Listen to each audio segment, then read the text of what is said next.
Hello everyone, मैं हूँ रीदा और आप सभी का स्वागत है मेरे YouTube चैनल पे। काफ़ी टाइम से लोग मुझसे पूछ रहे हैं कि आप वीडियो क्यों अपलोड नहीं कर रही हो।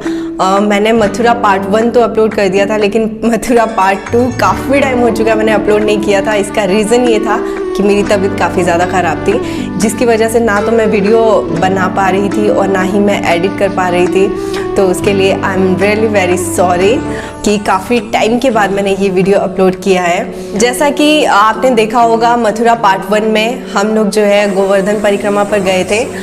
आज का जो है ये पार्ट 2 है और इसमें हम जो है कृष्ण जन्मभूमि हो गया, प्रेम मंदिर हो गया, निधि वन हो गया, इन सभी जगहों के जो है दर्शन करेंगे। तो बने रहिएगा एंड तक और मेरे चैनल को प्लीज़ ज़रूर सब्सक्राइब कीजिएगा। और बहुत से लोग मुझसे कह रहे हैं कि आप कोई वीडियो अपलोड करती है तो हमें जो है नोटिफिकेशन नहीं मिल पाती हैं। तो उसका रीज़न ये है कि आप चैनल को सब्सक्राइब तो करते हैं, लेकिन साथ में जो बेल आइकन का बटन होता है आप उस पर क्लिक नहीं करते हैं। तो प्लीज़ जब भी आप मतलब कोई भी मेरी वीडियो को देख रहा है, अगर आप चैनल को सब्सक्राइब करते हैं तो साथ में जो है बेल आइकन के बटन पे भी जो है क्लिक कर दीजिएगा, ताकि आपको आगे की नोटिफिकेशन जो है मिलती रहे। सबसे पहले हम लोग गए थे कृष्ण जन्मभूमि, और कृष्ण जन्मभूमि मथुरा का एक जो है प्रसिद्ध धार्मिक स्थान है। यहीं पर भगवान श्री विष्णु जी ने अपना 8वां अवतार यानी कि मनुष्य के रूप में, यानी कि श्री कृष्ण जी के रूप में लिया था। और जहाँ पे जिस गर्भगृह में श्री कृष्ण जी का जन्म हुआ था, वो जगह जो है कंस का कारागार हुआ करती थी। और गर्भगृह का जो है आधा हिस्सा मंदिर में आता है और आधा हिस्सा जो है मस्जिद में आता है। औरंगजेब ने 1669 में मंदिर की भव्यता से चिढ़कर जो है इसको तुड़वाकर इसके एक हिस्से पे ईदगाह बना दी थी। और तब से लेकर ये जगह विवादों में भी घिरी है, क्योंकि इसके एक भाग पे जो है ईदगाह है और इसके एक भाग पे जो है मंदिर है। ईदगाह जो कि मुसलमानों के लिए धार्मिक स्थान है और मंदिर जो है हिंदुओं के लिए धार्मिक स्थान है। तो ये जगह काफ़ी विवादों से भी घिरी पड़ी थी, लेकिन फैब 1982 में कानूनी मुकदमे जीतने के बाद जो है गर्भगृह और भागवत भवन का कार्य शुरू कर दिया गया था। तब से लेकर ये जगह जो है काफ़ी ज़्यादा प्रसिद्ध हो चुकी है, काफ़ी लोग यहाँ पर आते हैं। और ये जो आप देख रहे हैं ये है पोतरा कुंड। पोतरा मीन्स बच्चों के छोटे कपड़े, और कहा जाता है कि यहाँ पे भगवान श्री कृष्ण जी के जो है बचपन में कपड़े धोते थे, तो इसीलिए इस जगह को जो है पोतरा कुंड के नाम से जाना जाता है। और दूसरी चीज़ ये है कि आप सोच रहे होंगे कि मैं आपको जो है बाहर की ही चीज़ें दिखा रही हूँ, अंदर का मैंने अभी तक कोई भी वीडियो नहीं दिखाया आपको। उसका रीज़न ये है कि यहाँ पर किसी भी तरह का इलेक्ट्रॉनिक गैजेट्स अलाउ नहीं है। बाकायदा यहाँ पर चेकिंग होती है और साथ में जो है लॉक रूम बनाए गए हैं, आप अपना सामान वहाँ पर रखवा सकते हैं। तो अंदर किसी भी तरह का कोई भी इलेक्ट्रॉनिक डिवाइस अलाउ नहीं है। बहुत से ऐसे मंदिर हैं जहाँ पर इलेक्ट्रॉनिक चीज़ें जो है बिल्कुल भी अलाउ नहीं करते हैं। और दूसरा एक और रीज़न है कि यहाँ पर जो है बंदर बहुत ज़्यादा है। आप अपना जो है मोबाइल बाहर निकालते हैं, चश्मे वगैरह, कैमरास वगैरह आपके हाथ में देख लिया तो वो जो है छीन के आपसे लेके चले जाएंगे। तो यही रीज़न है मेरा कि जो मैं आपको बाहर की चीज़ें और कुछ इसकी हिस्ट्री बता रही हूँ, क्योंकि मैं अंदर की कोई भी प्रॉपर वीडियो नहीं बना पाई हूँ। कृष्ण जन्मभूमि पे दर्शन करने के बाद हम लोग जो है वृंदावन निकले थे बांके बिहारी के मंदिर के लिए। और बांके बिहारी जो है भगवान श्री कृष्ण और राधा रानी का एकाकार रूप है। ये रूप उन्होंने स्वामी हरिदास जी के अनुरोध पे लिया था। इनके इस रूप को जो है स्वामी हरिदास जी ने ही बांके बिहारी का नाम दिया था। बांके बिहारी जी पहले स्वामी हरिदास जी द्वारा निधि वन में सेवित हुआ करते थे। बाद में जब बांके बिहारी जी मंदिर की स्थापना हुई, उसके बाद ये भव्य मूर्ति को जो है वहाँ पे स्थापित कर दिया था। ये मूर्ति जो है किसी इंसान द्वारा नहीं बनाई गई है, ये प्राकृतिक है और भगवान श्री कृष्ण जो है इसी मूर्ति के रूप में प्रकट हुए थे। तो यहाँ पे जो है बहुत सारी मान्यता है, बहुत सारी प्राचीन जो है कहानियाँ हैं। कुछ लोगों का मानना है कि एक बार यहाँ पे जो है कृष्ण के एक परम भक्त आए थे और उन्होंने काफ़ी देर तक इस मूर्ति की आंखों में देखा और मन ही मन में कहा कि प्रभु आप मेरे साथ चलें, आपका ये स्थान ही है, आपका स्थान मेरे पास है, मैं आपका परम भक्त हूँ। तो उसके बाद से वहाँ से ये मूर्ति जो है गायब हो गई थी। जब वहाँ पे पुजारी आए, उन्होंने पर्दा हटाया, देखा तो वहाँ पे मूर्ति नहीं थी। और उसके बाद काफ़ी जगहों पे ढूंढा और काफ़ी देर ढूंढने के बाद जो है उन्होंने देखा कि एक पुजारी जी ने देखा कि एक जो है बालक बालक के रूप में वो मूर्ति वहाँ से गायब हुई थी, एक इंसान के पीछे पीछे पीछे पीछे जो है जा रही थी। तो उन्होंने पहचान लिया कि ये तो जो है नटखट हमारे बांके बिहारी जी हैं। तो वहाँ पे गए, उनसे काफ़ी विनती करी, काफ़ी अनुरोध किया और उनसे कहा कि प्रभु जो है आपका स्थान वही है, जो आपके परम भक्त हैं, जो आपका दर्शन करना चाहते हैं वो यहीं पर आएंगे। तो उसके बाद से काफ़ी अनुरोध करने के बाद वो मूर्ति वापस वहीं पे जो है स्थापित हो गई थी। तो यही रीज़न है कि वहाँ पे जो है पर्दा बार बार 10 सेकंड के बाद हटा दिया जाता है, 10 सेकंड के बाद वहाँ पे लगा दिया जाता है। रीज़न यही है कि कोई भी उनकी आंखों में जो है लगातार ना दिखे और वहाँ से फिर से वो मूर्ति जो है गायब ना हो जाए। बांके बिहारी मंदिर के दर्शन करने के बाद हम लोग गए थे रंगजी मंदिर, और ये मंदिर वृंदावन का सबसे बड़ा मंदिर है जो कि भगवान श्री विष्णु जी को ही समर्पित है। ये उन्हीं का ही एक अवतार है और ये मंदिर जो है यहाँ पे रंगनाथ जी के नाम से प्रसिद्ध है, और साउथ में जो है तिरुपति बालाजी के नाम से जो है ये मंदिर प्रसिद्ध है।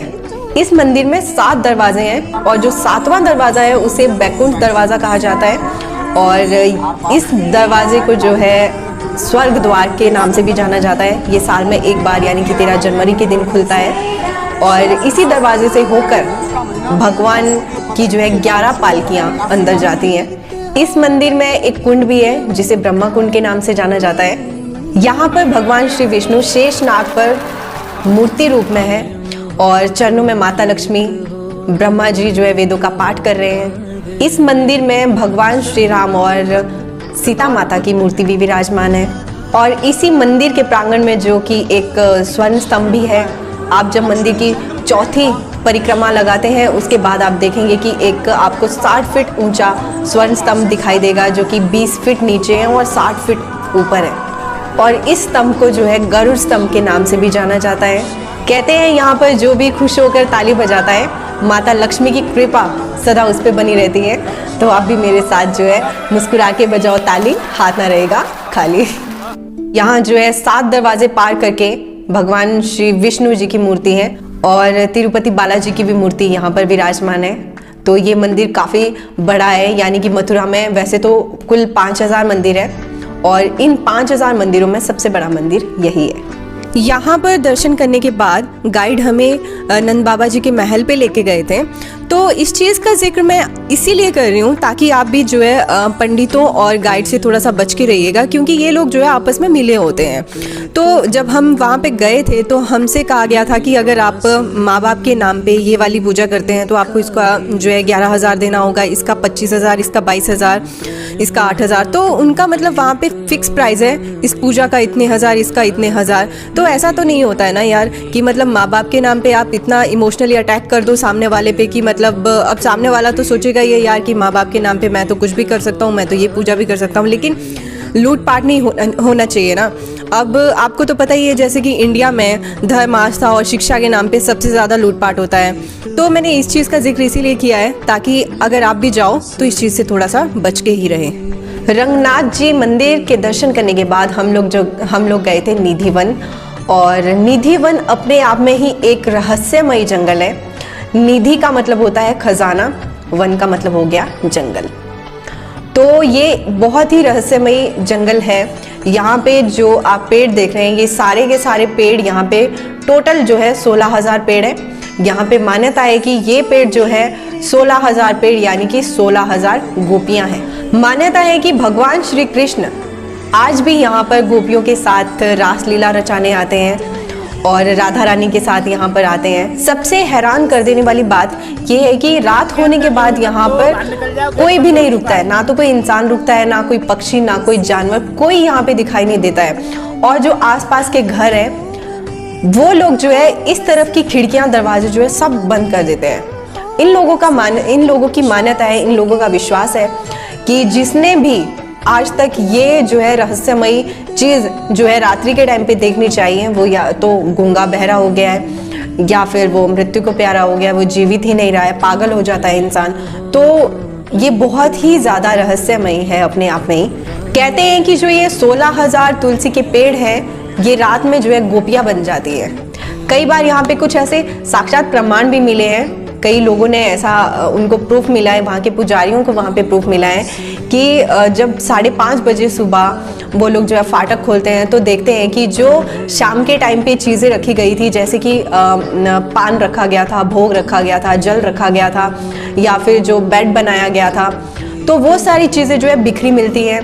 पान चबाया हुआ मिलता है, मिठाई जो है वो खाई हुई मिलती है, और जो दातुन रखी होती है वो चबाई हुई मिलती हैं, और कुछ श्रृंगार का सामान इधर उधर बिखरा मिलता है। शाम के टाइम पे जिस तरह से वो बेड सजाया गया था और सुबह जब देखते हैं तो वो सब कुछ जो है बिखरा मिलता है।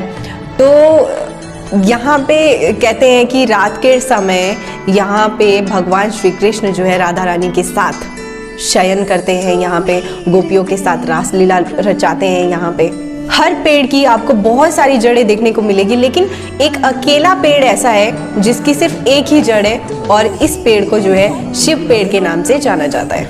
आमतौर पे जो है पेड़ की टहनियाँ ऊपर की तरफ होती है और जड़ें जो है नीचे होती है, ज़मीन में होती है, लेकिन आप यहाँ पे देखेंगे कि जड़ें जो है ऊपर है और टहनियाँ ऊपर से जो है नीचे की तरफ झुकी हुई है। तो ये बहुत ही रहस्यमयी जंगल है, जिसको आप कह सकते हैं कि निधि वन जो है बहुत ही ज़्यादा रहस्यमयी है, और यहाँ पे शाम के टाइम पे कोई नहीं रुकता है।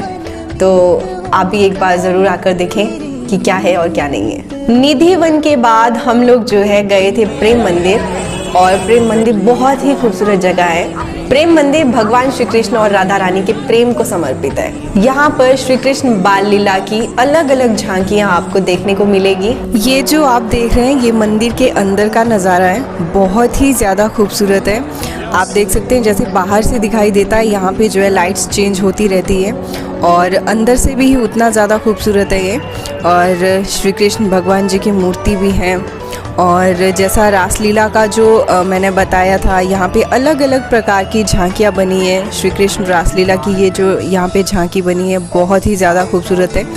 रात के टाइम पे और ज़्यादा खूबसूरत लगता है ये, दिन में इतना ज़्यादा खूबसूरत नहीं लगता है। लाइट्स होने की वजह से रात में बहुत ही ज़्यादा जो है अट्रैक्टिव लगता है ये जगह, और अंदर से तो बहुत ही ज़्यादा खूबसूरत है। यहाँ पे जो है दूर दूर से लोग यहाँ पर आते हैं, इसे देखने के लिए यहाँ पे आते हैं। तो आप भी जब भी यहाँ पे आओ तो हो सके प्रेम मंदिर देखने के लिए आप जो है यहाँ पे रात के टाइम पे ही आए। जैसा कि आप देख पा रहे हैं यहाँ पे भगवान श्री कृष्ण जी को कालिया नाग पे सवार है। कालिया नाग पर विजय को ही नाग पंचमी के रूप में मनाया जाता है। और जो आप ये देख रहे हैं पूतना राक्षसी, पूतना राक्षसी जो है कंस की दासी थी। ये बहुत ही शक्तिशाली राक्षसी थी। ये भेष बदलने में माहिर थी। उसने सुंदर औरत का भेष धारण किया और नन्हे श्री कृष्ण को जो है दूध पिलाने लगी। वो तो भगवान थे, वो तो तुरंत पहचान गए और पूतना का वध कर लिया, और इस प्रकार से पूतना की दूध और विष पिलाने की इच्छा को भी उन्होंने जो है पूरा कर दिया था। तो इस तरह से जो है आपको प्रेम मंदिर के प्रांगण में अलग अलग प्रकार की जो है बाल कृष्ण लीला की अलग अलग प्रकार की झलकियाँ आपको देखने को मिलेगी। बहुत ही इंटरेस्टिंग है, बहुत खूबसूरत लगती है। रात के समय में अगर आप देखोगे तो बहुत ही ज़्यादा खूबसूरत लगती है। तो आप भी यहाँ पर ज़रूर दर्शन करने के लिए आए। बहुत ही प्यारी जगह है, बहुत ही खूबसूरत जगह है, बहुत ही ज़्यादा सुकून यहाँ पे आकर मिलता है। एक पॉजिटिव एनर्जी यहाँ पे आके मिलती है। तो ये थी मथुरा दर्शन पार्ट 2। आपको ये कैसी लगी वो आप मुझे कमेंट सेक्शन में ज़रूर बताइएगा। और स्पेशली मैं 2 लोगों का थैंक यू करना चाहती हूँ, पलाश और ऋषभ। उन लोगों ने हमारा बहुत ज़्यादा साथ दिया, वो हमारे साथ थे और हमें अलग अलग जगहों पे जो दर्शन करवाए हैं 2 दिनों में, अदरवाइज़ पॉसिबल ना हो पाता हमारे लिए शायद। तो उन लोगों का बहुत बहुत thank you, and Nishant and family thanks a lot. आज की वीडियो में इतना ही। नेक्स्ट वीडियो में आपसे फिर मुलाकात होगी, तब तक टेक केयर, बाय बाय।